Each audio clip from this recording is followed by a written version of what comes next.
Olá, pai. Não sei se pode.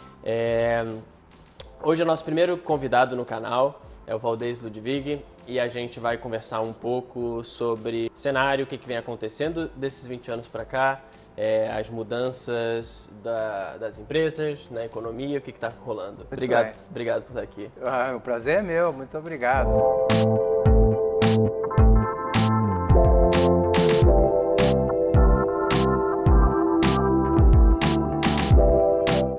Olá a todos. Uma transformação brutal, né? E ela é de 20 anos. 20 anos do ponto de vista histórico não é nada.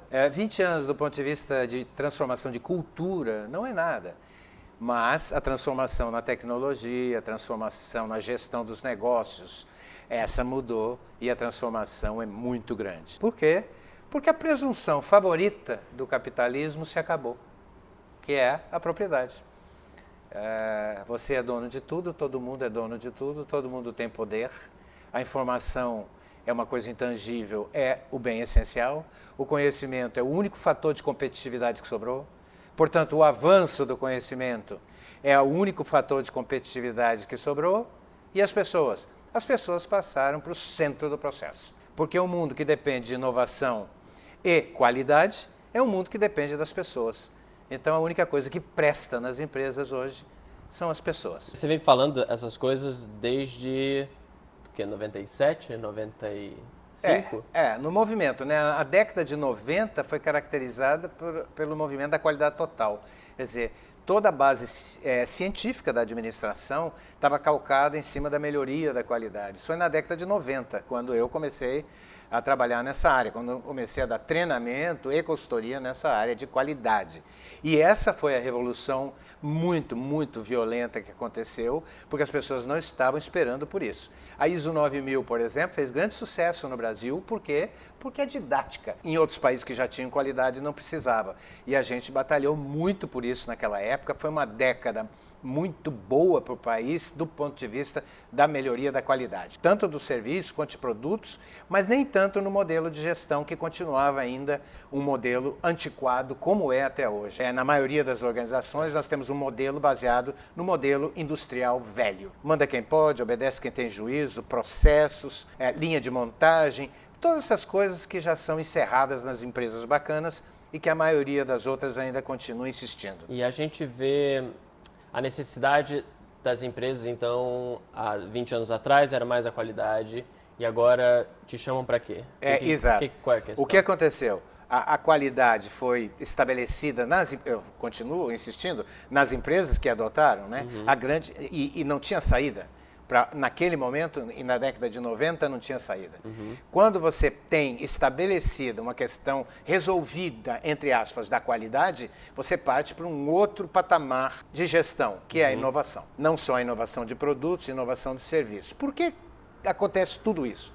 Acontece tudo isso porque a globalização econômica ocorre e ocorre a mundialização cultural. Essas duas coisas ocorrem porque o computador se casa com satélite, lá no início da década de 70, e aí transforma a tecnologia de informação, da informação, o TI, ou o antigo processamento de dados, é transformado, o computador, enfim, ele é transformado num meio de comunicação, e não mais num meio de fazer cômputos. E esta é a base dessa revolução que ocorreu naquele momento. Passou-se da qualidade para a reengenharia, lembram? Gestão do capital intelectual, que começou-se a descobrir que aquilo que era intangível nas empresas é que tinha valor, e agora, inovação, com um drama brasileiro, na minha opinião, que é uma piora bem significativa no atendimento nos serviços, especialmente nos serviços. Você estava falando em reengenharia, essas palavras, é muito engraçado que eu estava nesse curso,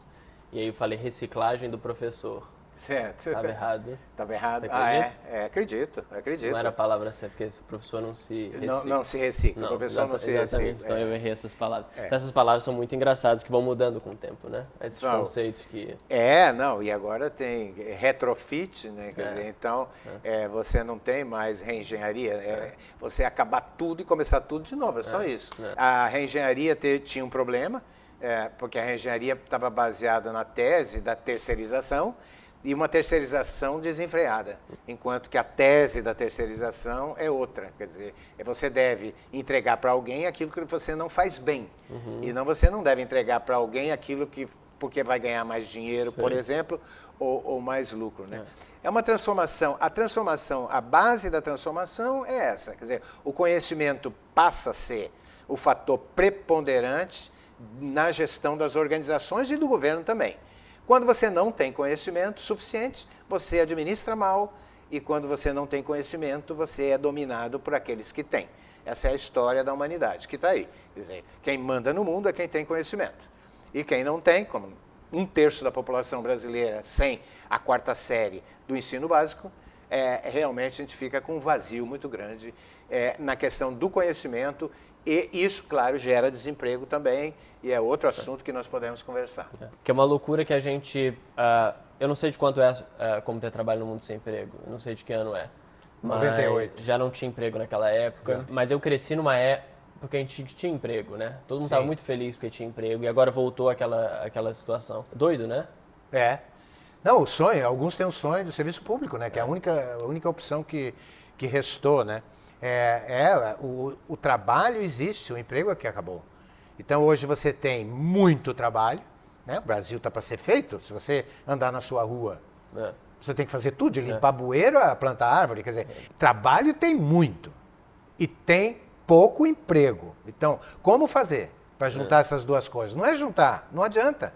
Tira essa coisa do emprego, acabou o emprego, acabou. Agora é só trabalho. Então, o trabalho pode até ainda subsistir com algumas relações empregatícias.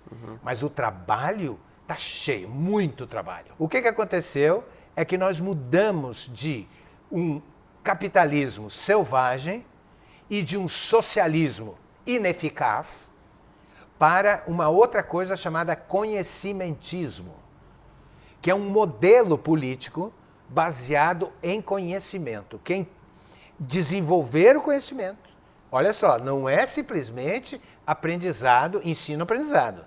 É o desenvolvimento do conhecimento. Isso significa cultura, a ênfase na cultura. Isso significa a ênfase na pesquisa científica, justo que nós não temos no Brasil hoje. A gente tem o menor orçamento possível do mundo em cultura, a ciência se acabando, e a gente quer sobreviver num mundo onde essas duas coisas é que mandam. Então, agora, a gente não quer entrar na era do conhecimentismo. Alguns querem um socialismo ineficaz, querem dividir pão. Imagina, a questão não é dividir pão nem água. A questão é dividir o conhecimento, oportunidade de conhecimento para todos. Chama-se conhecimentismo. Os países poderosos, faz a lista aí. Quem manda no mundo? Faz a lista. São países que têm universidades funcionando. Países que obedecem o mundo. Não vou nem falar o número, a relação está aí. São países onde os hospitais estão à míngua, onde as universidades não têm dinheiro para pagar energia elétrica. Compreende o que é conhecimentismo? É você dar ênfase naquilo que importa no mundo hoje e não entregar a cultura e a ciência ao Deus dará. E o Rio está sofrendo muito com isso, né? Muito. O sofrimento é grande porque a gente está se distanciando do mundo. A gente se distancia do primeiro mundo. Distancia. O Brasil aqui é maravilhoso. Tem organizações de primeiro mundo, que eu conheço várias, inclusive científicas, sem dinheiro nenhum. Tem Brasil de primeiro mundo, Brasil de segundo mundo, Brasil de terceiro mundo, Brasil de quarto e quinto mundo. O que a gente tem que acabar é com o Brasil de terceiro e quarto mundo, que é a miséria, que é a pobreza extrema. Isso tem que ser acabado. E não é dando um prato de comida, como vocês sabem. É completando o ensino médio. Quando você completa o ensino médio, a segurança não precisa mais exército na rua. Se a população toda tivesse ensino médio. Por quê? Porque é muito difícil, muito raro a violência ocorrer quando o ensino é de alto nível. A não ser esses maiores criminosos que são os do colarinho branco. Então, assim, acho que a gente volta para a educação, né? Sempre volta. Sempre volta para a educação, mas não pode ser só discurso. Tem que descer do palanque. A gente espera que a população brasileira, na próxima eleição, se sensibilize com isso e eleja aqueles que têm um discurso contemporâneo, para o futuro, para frente. e não para trás. Acho que só de educação dá para fazer horas de conversa. Claro. Você se dedica a isso, a educação há tanto tempo, né? Educação corporativa mais agora. Então, primeiro, obrigado pelo tempo. Eu que agradeço. É só um canal no YouTube. Eu que agradeço. Tomara que as pessoas consigam distinguir o relevante do irrelevante. A gente falou coisas relevantes e irrelevantes, na minha opinião, e gere conhecimento a partir disso e se sensibilize. A gente falou coisa irrelevante? Não, acho que do meu ponto de vista. Entendi. Eu queria só salientar o seguinte, que nós falamos genericamente, tá certo? Isso. Então, quando se fala do Brasil, é muito importante diferenciar que existe um Brasil espetacular, que é pequeno, infelizmente, para poucos. Existe um país mais ou menos, existe um país pobre e existe um país miserável. Né? Então, quando a gente fala essas coisas bacanas, a gente não está se referindo ao país todo, tá? A gente está se referindo a um pedaço dele. A gente acha que a gente tem que deixar uma mensagem de esperança. De esperança, é esperança. O Brasil está para ser feito. O Brasil está todo para ser feito. Então tem trabalho para todo mundo. A questão é a gente ter líderes que percebam que não falta trabalho. O que falta é emprego. Verdade. Então, obrigado mais uma vez. Obrigado a vocês. A gente se vê na próxima. Obrigado.